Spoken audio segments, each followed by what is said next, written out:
Pengajian Kitab.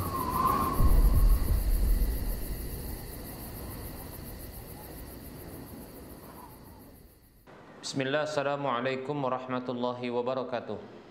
Innal hamdalillah nahmaduhu wa nasta'inuhu wa nastaghfiruh wa na'udzu billahi min shururi anfusina wa min sayyiati a'malina. May yahdihillahu fala mudhillalah wa may yudlilhu fala hadiyalah. Wa asyhadu an la ilaha illallah wahdahu la syarika lah wa asyhadu anna Muhammadan abduhu wa rasuluhu sallallahu alaihi wasallam.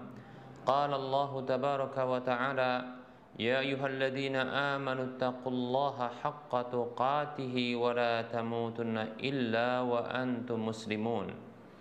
Ya ayyuhan nasu taqu rabbakumul ladzi khalaqakum min nafsin wahidah wa khalaqa minha zawjaha وبث منهما رجالا كثيرا ونساء واتقوا الله الذي تساءلون به والأرحام إن الله كان عليكم رقيبا يا أيها الذين آمنوا اتقوا الله وقولوا قولا سديدا يصلح لكم أعمالكم ويغفر لكم ذنوبكم ومن يطع الله ورسوله فقد فاز فوزا عظيما أما بعد فإن أصدق الحديث كتاب الله wa khairal huda huda Rasulillah sallallahu alaihi wasallam, syarrul umuri muhdatsatuha wa kullu muhdatsatin bid'ah wa kullu bid'atin dhalalah wa kullu dhalalatin finnar. Alhamdulillah, segala puji hanya untuk Allah tabaraka wa taala. Salawat dan salam tak lupa kita ucapkan untuk Rasulullah sallallahu alaihi wasallam.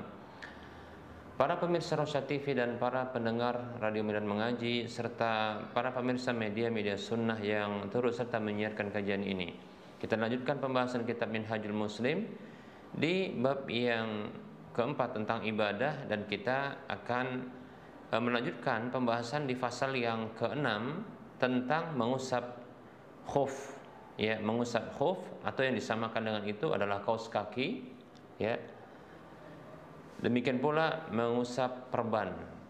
Baik para hamba Allah rahimani wa rahimakumullah, mengusap khuf atau kaos kaki ini sudah pernah kita bahas ketika menyentuh pembahasan terkait dengan safar. Tapi tidak mengapa, karena memang dalam kitab Minhajul Muslim ini memang dibahas dari pasal yang ke-6 tentang mengusap khuf.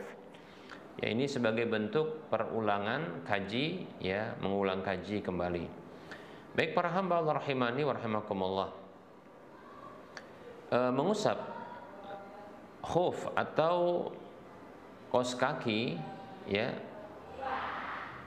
ini ditetapkan berdasarkan Al-Quran dan hadis Nabi Sallallahu Alaihi Wasallam.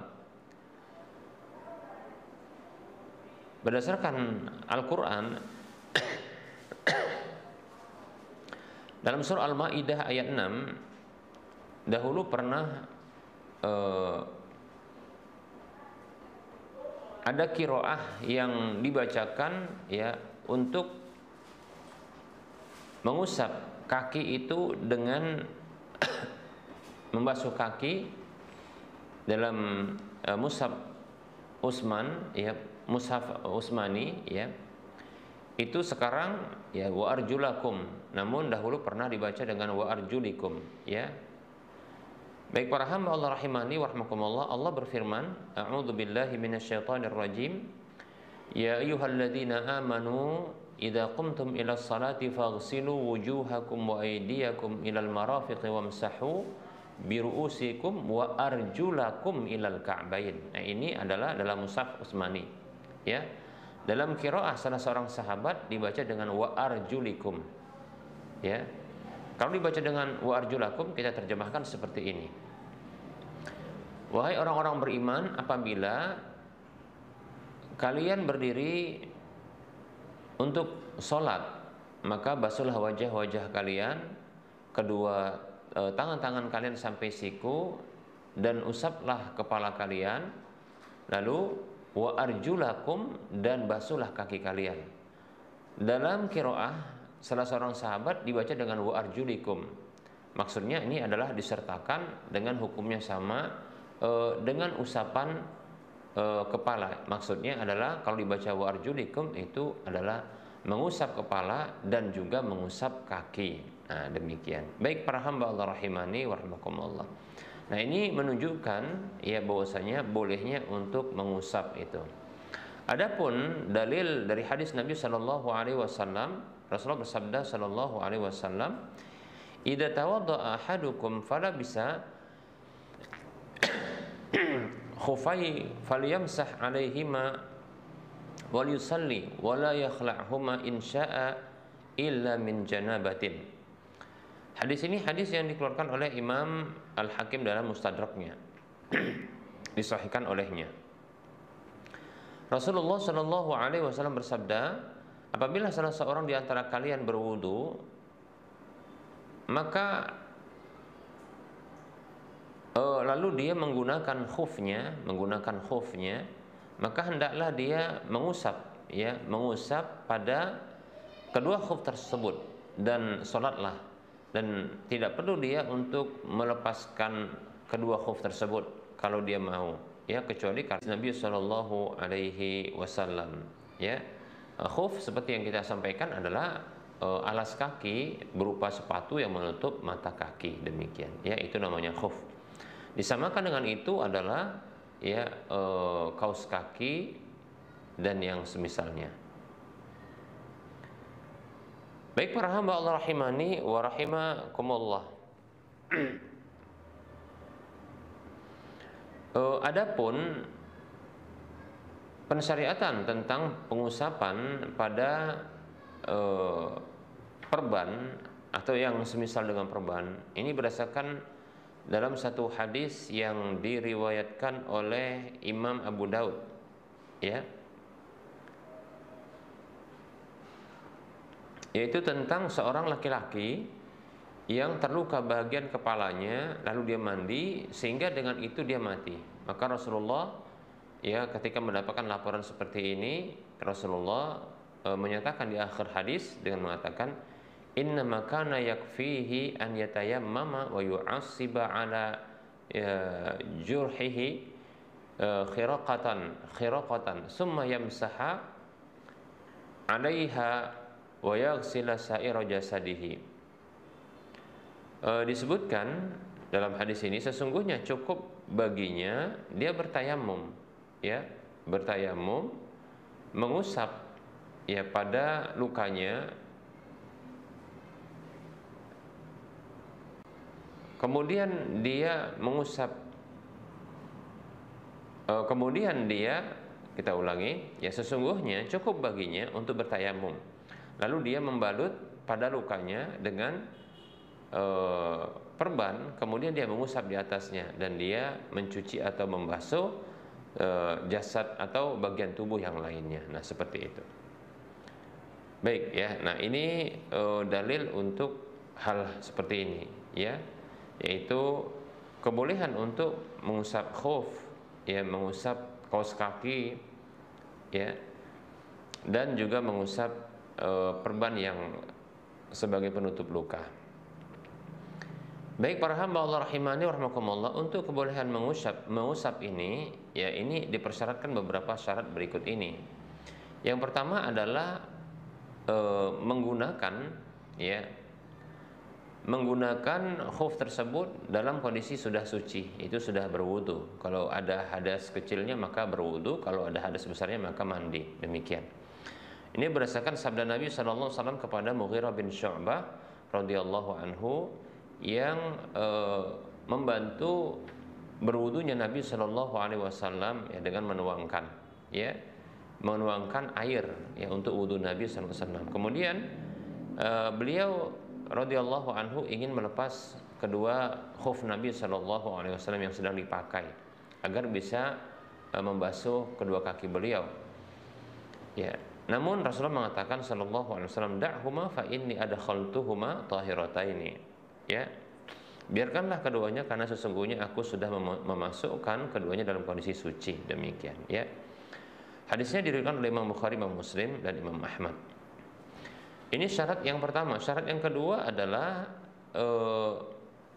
penutup tersebut, yaitu alas kaki seperti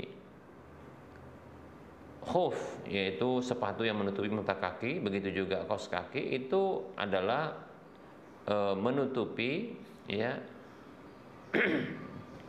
bagian yang wajib untuk diusap ya. Oleh karena tadi kita sebutkan bahwasanya kalau bila berupa sepatu maka sepatu yang menutupi mata kaki, demikian pula ya kalau kaos kaki maka kaos kaki yang menutupi mata kaki.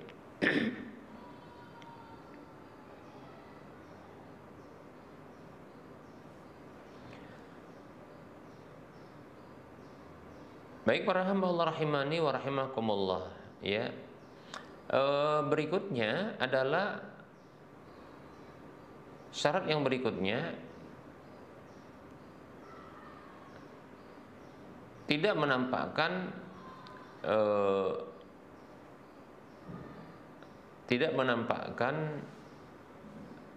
kulit ya, tidak menampakkan kulit dari bagian bawahnya. Maksudnya adalah ini tidak transparan ya, yaitu dia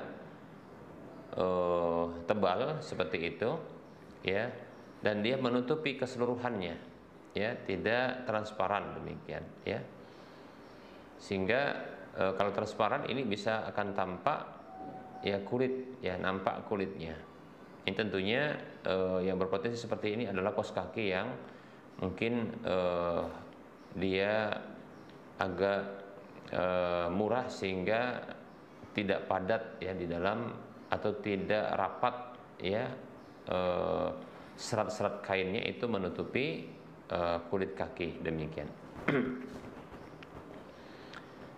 Baik para hamba Allah rahimani wa rahimakumullah, berikutnya syarat yang keempat adalah tidak melebihi masa kebolehan mengusap itu ya. Bagi orang yang mukim itu 1 hari 1 malam, 1 kali 24 jam. Adapun bagi orang yang safar adalah 3 kali 24 jam, 3 hari 3 malam. Berdasarkan hadis Ali radhiyallahu an, beliau mengatakan ja'ala Rasulullah sallallahu alaihi wasallam salasata ayyamin wa layaliyahunna lil musafiri wa yauman lil muqimi.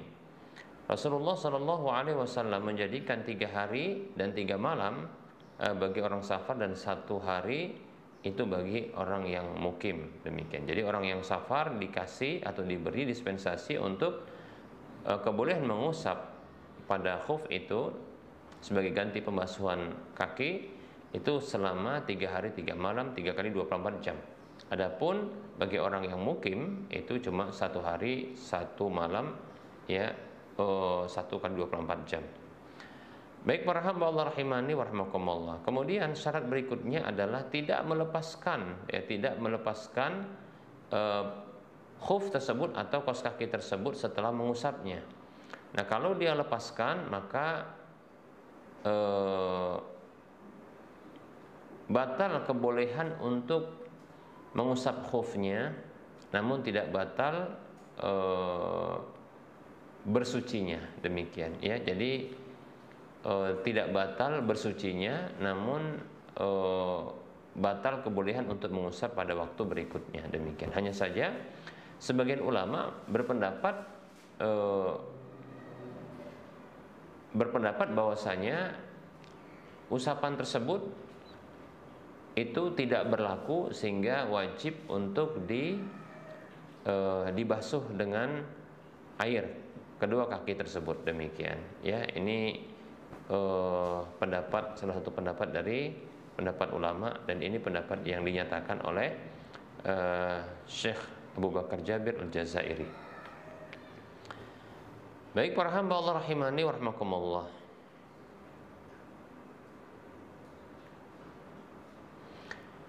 Kemudian ada syarat yang keenam terkait dengan mengusap pada perban, maka tidak dipersyaratkan dengan syarat bersuci terlebih dahulu ya, dan juga tidak dipersyaratkan adanya pembatasan waktu tertentu demikian.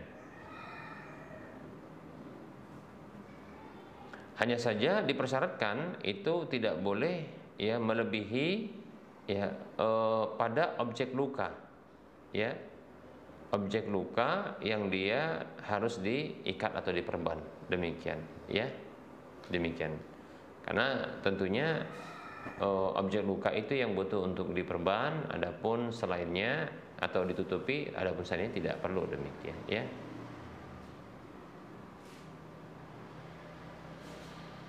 Kemudian ya tidak dilepas dari tempatnya perban tersebut kecuali sudah sembuh lukanya, demikian. Maka apabila sudah sembuh lukanya atau lepas perbannya, maka ketika itu batallah kebolehan untuk mengusap pada luka tersebut dan kembali wajib untuk menggunakan air, demikian ya. Baik para hamba Allah rahimani wa rahimakumullah. Nah, berikutnya ada catatan terkait dengan mengusap pada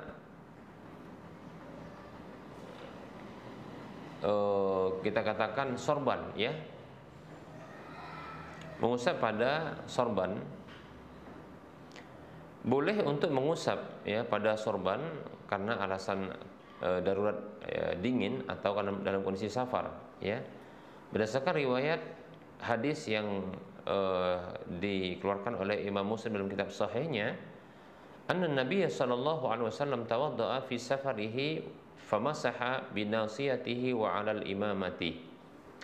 Bahwa Nabi sallallahu alaihi wasallam itu pernah berwudu ketika safar, lalu beliau mengusap ya pada ubun-ubun sekaligus pada imamah, yaitu sorban beliau. Jadi seolah-olah imamah atau sorban itu dimundurkan sedikit dari ubun-ubun ya, kemudian dari ubun-ubun itulah dilangsungkan ya, diusapkan kepada pada sorban tersebut, demikian ya. Jadi harus bersamaan ketika mengusap sorban itu, ada sebahagian dari kening ya atau ubun-ubun itu yang diusap, demikian sebagaimana dalam hadis riwayat Muslim ini. Kemudian para hamba Allah rahimani wa rahimakumullah, catatan yang kedua bahwasanya tidak ada perbedaan antara laki-laki dan perempuan dalam kebolehan mengusap ya alas kaki berupa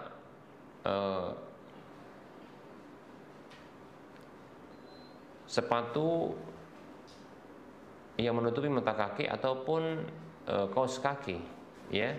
Begitu juga mengusap perban kalau ada luka, demikian pula ya penutup kepala ya, seperti contohnya sorban kalau bagi perempuan ya itu adalah kita katakan jilbabnya ya. Nah, seperti itu. Baik para hamba Allah rahimani wa rahmakumullah, berikut ini kita akan jelaskan tata cara mengusap ya, tata cara mengusap itu. Ya. Tata cara mengusap adalah kalau mengusap khuf, karena ini adalah dalam proses berwudu, maka terlebih dahulu orang tersebut adalah berwudu ya. Terlebih dahulu orang tersebut adalah dia berwudu, demikian. Dan tentunya tadi sudah kita sebutkan syaratnya adalah sebelum ya sebelum hendak berwudu ini, sebelumnya ya ketika memakai khuf itu sudah dalam kondisi bersuci. Ya, kalau dia punya hadas kecil dia berwudu, kalau dia punya hadas besar maka dia mandi, demikian. Nah, seperti itu. Nah, ketika sudah pakai khuf atau kaos kaki, lalu batallah wudunya ya, lalu dia ingin berwudu kembali. Nah, disinilah ya tata caranya dia berwudu ya dengan urutannya, lalu ketika hendak membasuh kaki maka tidak perlu untuk melepas ya kaos kaki ataupun alas kaki ya, yaitu sepatu khuf tersebut yang menutupi mata kaki ya.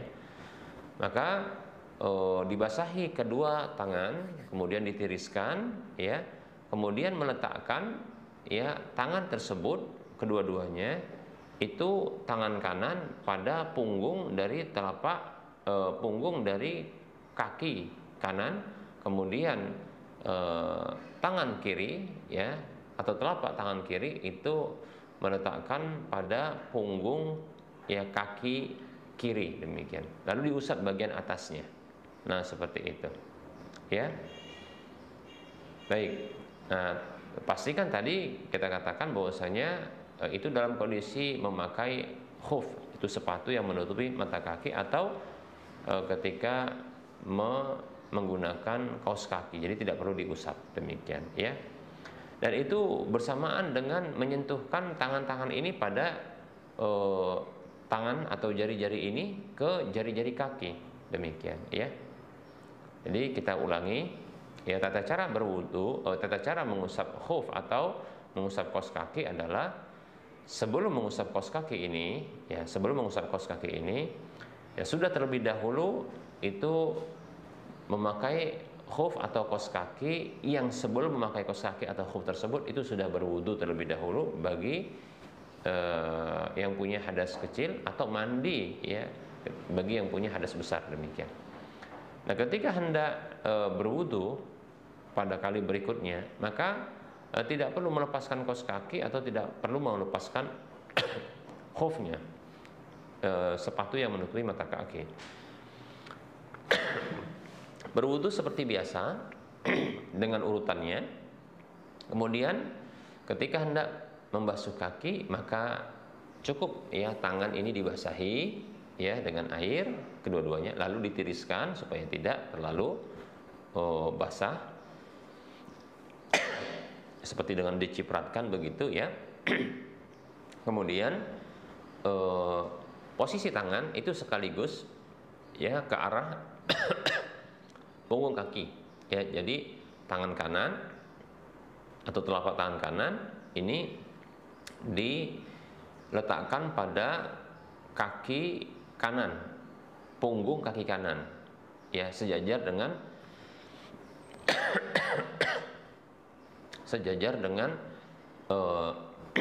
jari-jarinya. Jadi jari kaki disentuh oleh jari tangan begitu ya. Kemudian tangan kiri ya, atau telapak tangan kiri itu diletakkan di atas punggung kaki kiri dengan ya jari-jari tangan ini menyentuh jari-jari kaki. Nah, seperti itu. Lalu digerakkan menuju ke atas ya. Ke atas itu maksudnya adalah ke arah betis, demikian. Nah, seperti itu. Baik para hamba Allah rahimani wa rahimakumullah, maka yang seperti ini cukup dengan sekaligus ya, demikian, sekali saja. Ini berdasarkan sabda, ini berdasarkan perkataan Ali bin Abi Thalib radhiyallahu anhu. Beliau mengatakan, "Lau kana ad-dinu bir-ra'yi la kana asfalul khufi aula bil mashi min a'lahu." Ya. Andaikan ya agama itu berdasarkan akal, maka pastilah ya bagian bawah sepatu itu lebih utama untuk diusap ketimbang bagian atasnya. Namun sungguh aku melihat Nabi Shallallahu Alaihi Wasallam beliau berwudu lalu beliau mengusap bagian atas khuf beliau, demikian. Nah, seperti itu. Hadis ini hadis yang diriwayatkan oleh Imam Abu Daud dengan derajat yang hasan. Baik para hamba Allah rahimani wa rahimakumullah, adapun mengusap pada perban, maka dibasahi terlebih dahulu tangan tersebut, kemudian diusapkan di atas perban tersebut ya dengan sekali saja dan tidak perlu ya sampai basah ya, meresap, demikian. Baik para hamba Allah rahimani wa rahimakumullah. Nah, kita coba untuk penyampaian materi, kita buka sesi soal jawab.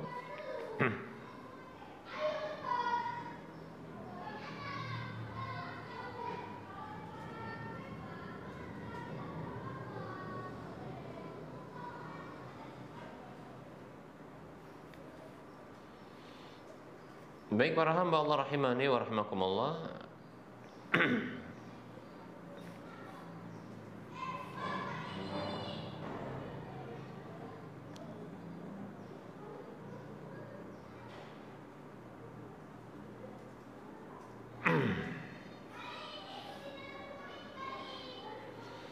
Ada pertanyaan, Bismillah, Assalamualaikum warahmatullahi wabarakatuh.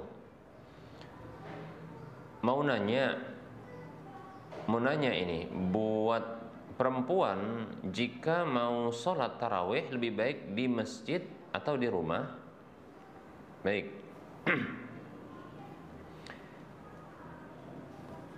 Bismillah. Waalaikumsalam warahmatullahi wabarakatuh. Wanita selamanya lebih utama baginya adalah sholat di rumahnya, ya. Lebih baik baginya adalah sholat di rumahnya. Bahkan, ya, Allah mengatakan waqarna fi buyutikunna, dan tinggallah kalian di rumah-rumah kalian. Dan Rasulullah pernah mengatakan kepada seorang perempuan yang artinya sholatmu di rumahmu lebih baik, ya, daripada sholatmu di masjid kampungmu, demikian, ya. Ini menunjukkan bahwasanya ya, sholat di rumah memang itu lebih utama bagi wanita. Dan sholat tarawih, ya, baik itu secara sendirian maupun sholatnya berjamaah, maka insya Allah Ta'ala, ya, ini akan menjadi sebab pengampunan dosa. Karena Nabi kita Muhammad SAW bersabda, "Man qama Ramadhana imanan wa ihtisaban, ghufira lahu ma taqaddama min dhanbihi." Hadis riwayat Bukhari Muslim. Siapa saja yang berdiri sholat di malam Ramadan dengan penuh iman dan mengharap pahala, maka diampuni baginya apa saja yang telah berlalu dari dosa-dosanya, demikian. Jadi jangan lewatkan satu malam pun dari malam-malam Ramadan kecuali kita melakukan sholat, ya, sholat qiyamul lail namanya, atau sholat tarawih, ya, karena tarawih itu juga termasuk qiyamul lail, demikian, ya. Jadi jangan tinggalkan sholat tarawih walaupun hanya beberapa rakaat saja, demikian. Tapi jangan lupa, ya, disertakan dengan witirnya, demikian. Jika mampu, ya, 2 rakaat salam kemudian ditutup dengan 1 rakaat salam, maka bagus. Jika mampu menambah, ya, 2 rakaat salam, 2 rakaat salam kemudian 1 witir salam, maka bagus. Jika mampu lebih lagi, 7, 9, kemudian 11, maka ini bagus, demikian, ya. Wallahu ta'ala a'lam.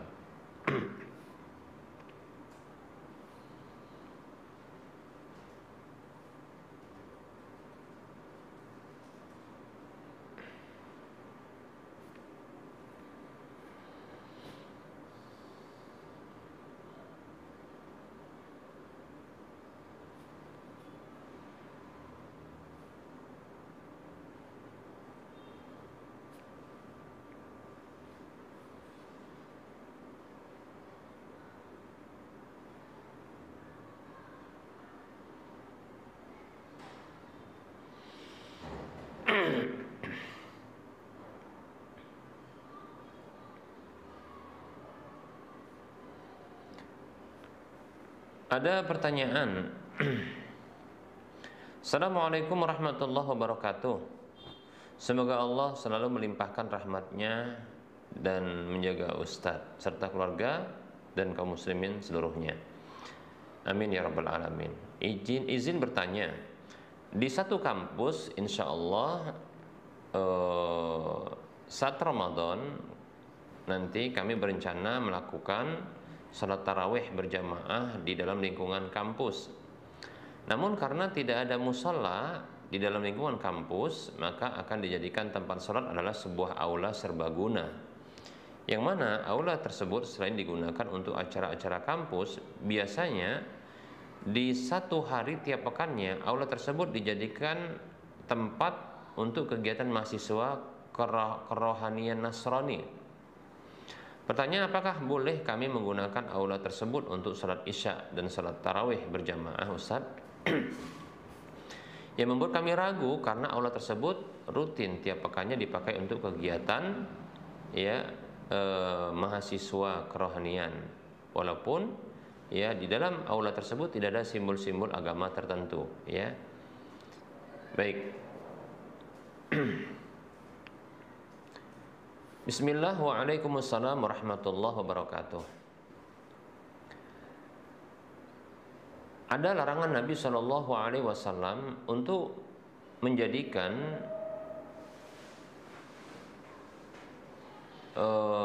buanah, ya. Buanah itu adalah satu tempat bagi orang musyrik dahulu untuk merayakan hari raya mereka, ya. Dilarang ketika itu untuk menyembelih di tempat tersebut oleh Nabi Shallallahu Alaihi Wasallam, ya. Kenapa? Karena di tempat tersebut dilakukan sebuah kegiatan kekufuran. Maka jangan sampai kita menggabungkan kegiatan ibadah ya di tempat yang ada kesyirikan atau kekufuran tersebut. Demikian. Baik para hamba Allah rahimani wa rahimakumullah. Nah, kekhawatirannya ya menjadikan aula yang dilakukan rutin ya di dalam aula tersebut kegiatan kerohanian, tentunya di situ ada kekufuran ya dan kesyirikan, karena ini berdoa ya menyembah Nabi Isa, Yesus itu demikian. Maka sebaiknya ya dikhawatirkan itu merupakan termasuk larangan ini ya. Oleh karenanya lebih-lebih ini masih rutin dan ini masih berkelanjutan. Oleh karenanya sebaiknya dihindari.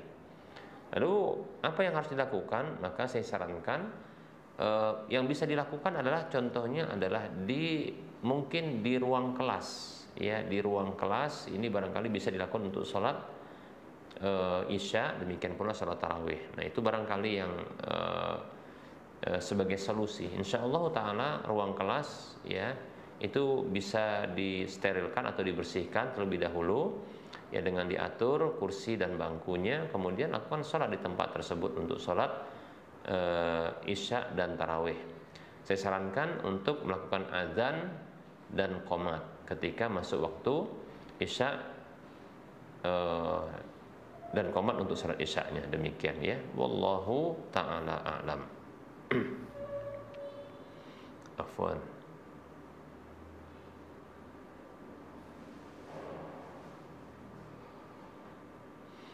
Baik, ada pertanyaan. Assalamualaikum Ustaz, saya mau bertanya, apakah setelah berwudu membaca doa wudu sambil mengangkat tangan ataukah tidak Ustaz? Baik. Bismillah, waalaikumsalam warahmatullahi wabarakatuh. Dalam hadis yang menyebutkan tentang doa bacaan wudu ya, disebutkan dalam hadis tersebut ya, apabila ya salah seorang di antara kalian ya selesai berwudu lalu dia membaca asyhadu an la ilaha illallah wahdahu la syarikalah wa asyhadu anna muhammadan abduhu wa rasuluh Allahumma salli ala Allahumma ja'alni minat tawwabin wa ja'alni minal mutatahhirin ya. Kemudian dalam riwayat, kalau ini hadisnya riwayat Muslim kalau tidak salah, kemudian ada riwayat Tirmidzi dengan tambahan ya yaitu Allahumma ja'alni minat tawwabin wa ja'alni minal mutatahhirin. Jadi satu hadis menyebutkan dengan cukup asyhadu an la ilaha illallah wahdahu la syarikalah wa asyhadu anna muhammadan abduhu wa rasuluh. Kemudian dalam riwayat Tirmizi ada tambahan Allahumma ja'alni minat tawwabin wa ja'alni minal mutatahhirin, demikian. Kemudian dalam riwayat yang lain ada tambahan ya subhanakallahumma wa bihamdika asyhadu an la ilaha illa anta astaghfiruka wa atubu ilaika. Ketiga doa ini saya tidak mendapatkan dalam doa tersebut ya ketika berdoa dengan angkat tangan, sehingga ya pendapat yang kuat adalah ya tidak mengangkat tangan ketika membaca doa selesai berwudu, demikian ya. Wallahu taala a'lam.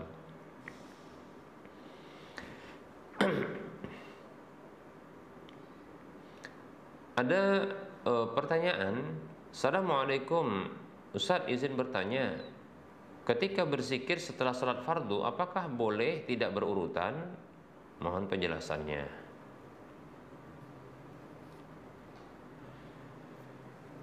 Bismillah, waalaikumsalam warahmatullahi wabarakatuh.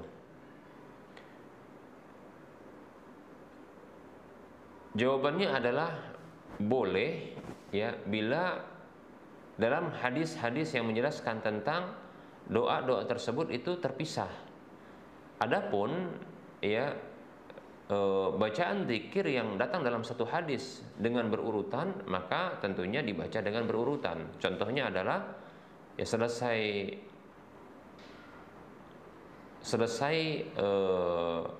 sholat, maka kita dianjurkan untuk istighfar 3 kali, kemudian membaca Allahumma antas salam wa minkas salam tabarakta ya dzal jalali wal ikram.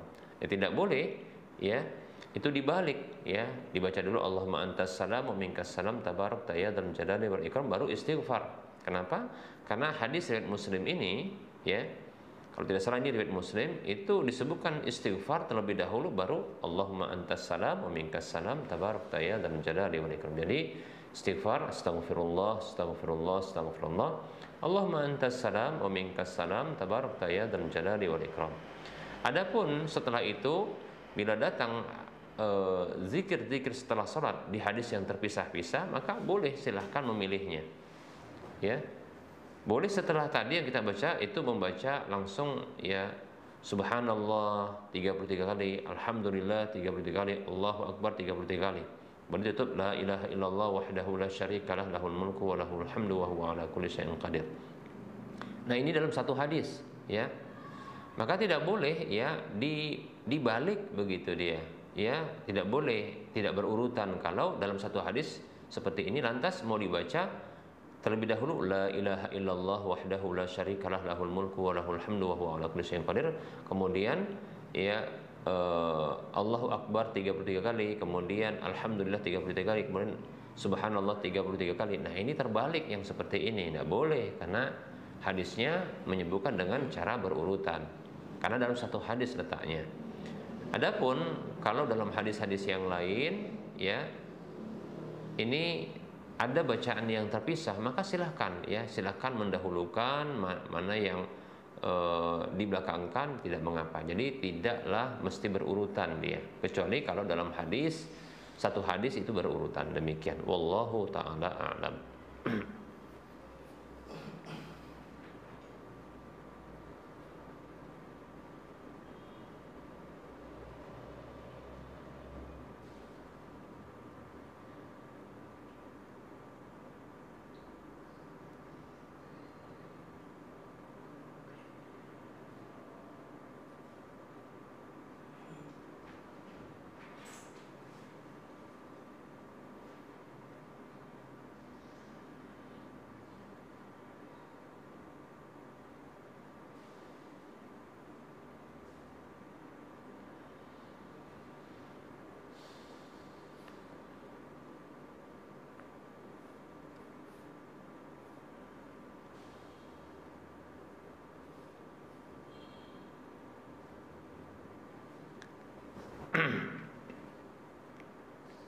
Ada pertanyaan. Bismillah, assalamualaikum warahmatullahi wabarakatuh. Ustadz, saya mau bertanya, saya berjualan, lalu ada pembeli orang Nasrani. Setelah selesai jual beli,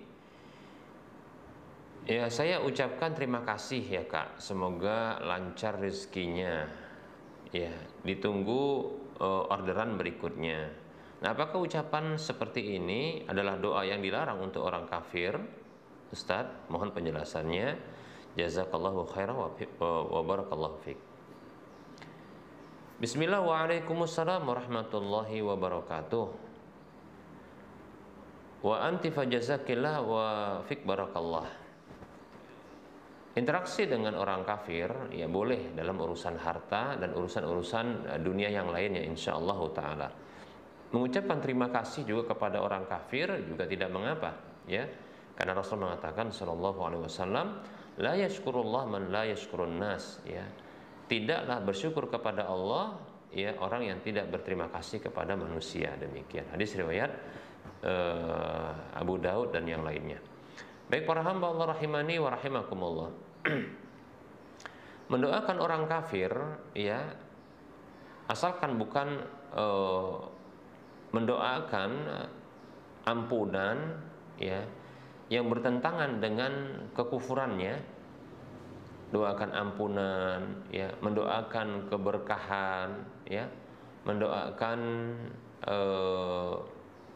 terkait dengan kerahmatan yang di akhirat, maka ini tidak boleh, ya.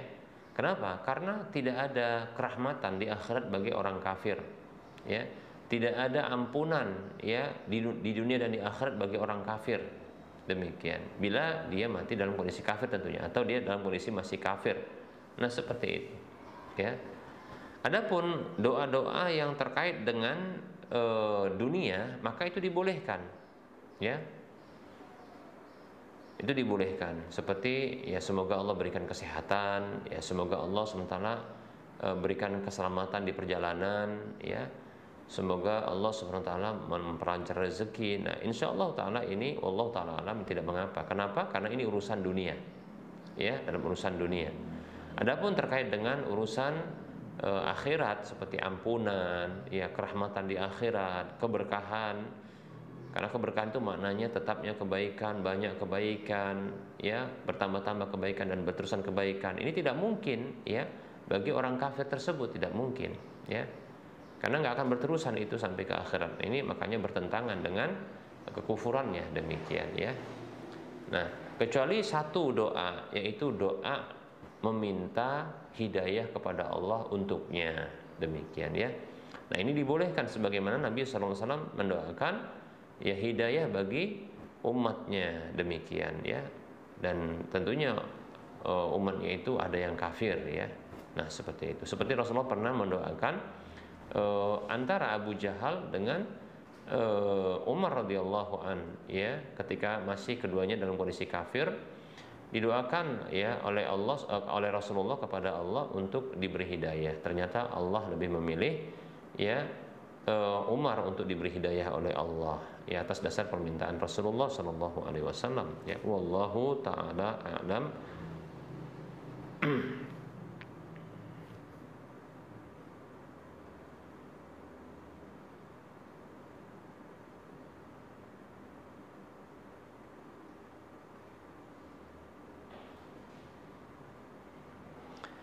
Baik para hamba Allah rahimani wa rahmakumullah, barangkali kita cukupkan terlebih dahulu kajian kita pada pertemuan kali ini, ya. Baik itu penyampaian materi maupun pemberian jawaban terhadap pertanyaan yang sudah masuk. Tentunya dalam penyampaian ini banyak kekurangan dan kesalahan. Kebenaran itu datang dari Allah, maka ambillah dan terimalah. Adapun kekurangan dan kesalahan serta kekeliruan itu datang dari saya pribadi dan bisikan syaitan, maka abaikan, tinggalkan, dan jangan lupa maafkan. Kepada Allah saya mohon ampun, dan kepada para pemirsa dan para pendengar sekalian saya mohon maaf. Sebelum kita mengakhiri perjumpaan ini, seperti biasa kita memberikan motivasi kepada saudara seiman, saudara seislam, kaum muslimin seluruhnya. Mari kita turut serta, ya, berdonasi untuk membangun Masjid Al-Muwahhidin, ya.